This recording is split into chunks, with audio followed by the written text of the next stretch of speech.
It's time for My Week in Trucking. This is where we take a look at my week in trucking for the week ending January 14th, 2023. This is the third pay period of 2023. Let's talk about it. Coming up.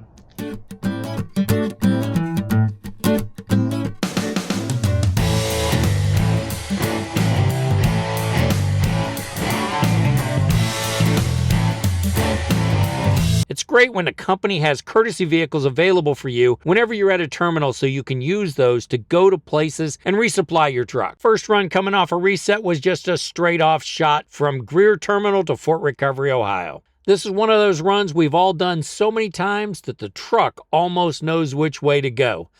It's great because you get to go through the mountains, you get to see all the scenery, but there's a lot of slow down and speed up as you're going up and down those mountains. If you run it at night, you get to deal with the construction. If you run it during the daytime, you get to deal with the traffic. But one great thing about terminal-to-terminal runs is you don't have to worry about blocking, unblocking. At Fort Recovery, they gave me a load that went to Blair, Nebraska. This load does have an appointment. It's an easy appointment to meet. I'll have plenty of extra time. This is where I stopped at a rest area and decided I wanted to go ahead and cook me a steak. However, I think I will avoid using their barbecue grill and use my George Foreman grill right here in the truck. Simply looked a little cleaner. My appointment was for 0800. No problem making it. I actually overnighted about 22 miles away. They unloaded it. Now, something really neat about this location, the professionals that were working for Lift Solutions Incorporated actually swept my trailer out for me. You don't see that very often. I'll tell you what, these guys were very quick, very professional. Love Lift Solutions Incorporated. Look at that sunrise. Nobody likes getting the red light at the scale. Man, you hate getting the red light at the scale. But what about when you're empty? Talk about an easy roll across the scale. Not even a bypass lane, across the scale. Of course, I was empty, so it wasn't a big deal. In and out very quickly.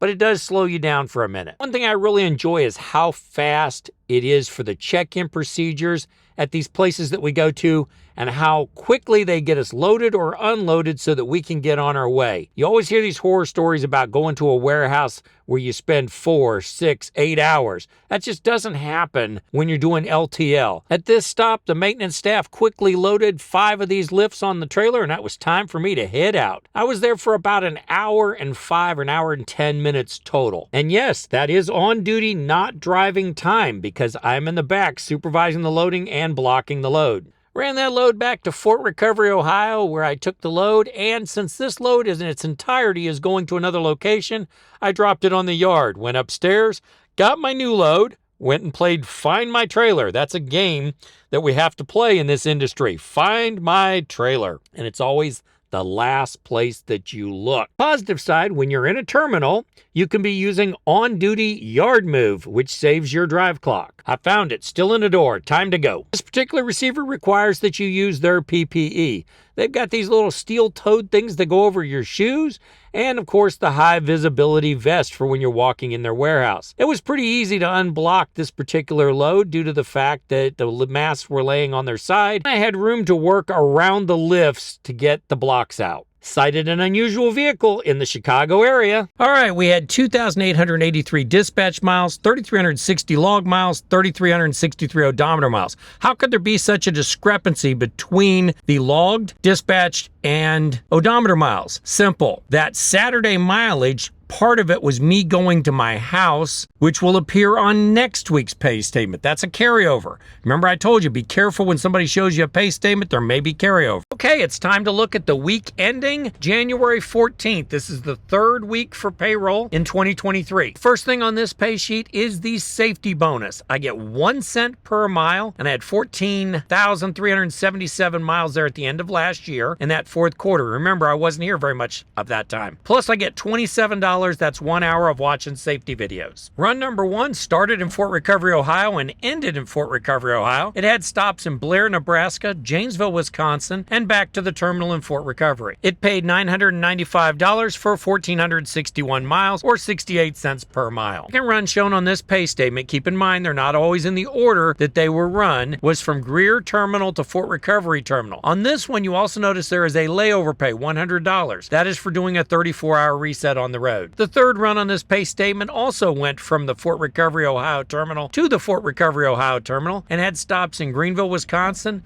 McQueen, Wisconsin, Pewaukee, Wisconsin, New Berlin, Wisconsin, and Cudahy, Wisconsin. They got some names up there. It paid $709 for 906 miles, or 78.2 cents per mile. Taking a look at page 2, that's where the summary box is. Let's zoom in on the summary box. This week there were $294 in empty miles, $63 in handling and securement, $100 for a 34-hour reset, $1,494 for loaded miles, $143 for safety bonus, $27 for the safety video, $170 for stop pay, for a total of $22.92 total pay for 2,883 miles. That's 79.5 cents per mile. It's time to look at the calendar page. This week I was out the entire week. The 8th, which was Sunday, was a on-the-road reset, which I got paid $100 for. And then I had 6 days of running. So far this year, week 1, we were 2146. Week 2, 2396. Week 3, 2292 gross. I've had 14 days in the month of January. 11 of those days I worked. 2 of those days I was at home, and 1 day was an on-the-road reset. I love what we do. I love trucking. I love the adventure. I love the backing. It is a great challenge every day to plan your day, to make it all fit, and to adapt on the fly as you're going. Anyone who tells you that you can just take off and do this job without any planning is planning to fail. They might get away with it for a while, but eventually they're going to have a problem with it. Now, one of the problems that we have here at Cheeseman, because I'd love for everybody to come to Cheeseman, but you got to live in the right area. They've got a limited hiring map because they don't have a lot of empty trucks. You've never seen a television ad or an XM radio ad for Cheeseman. And the reason for that is because they just don't need to advertise. That's the way it is with most of the really good companies. They don't advertise. They get their drivers through referrals. Now, I'm not saying you should come to Cheeseman.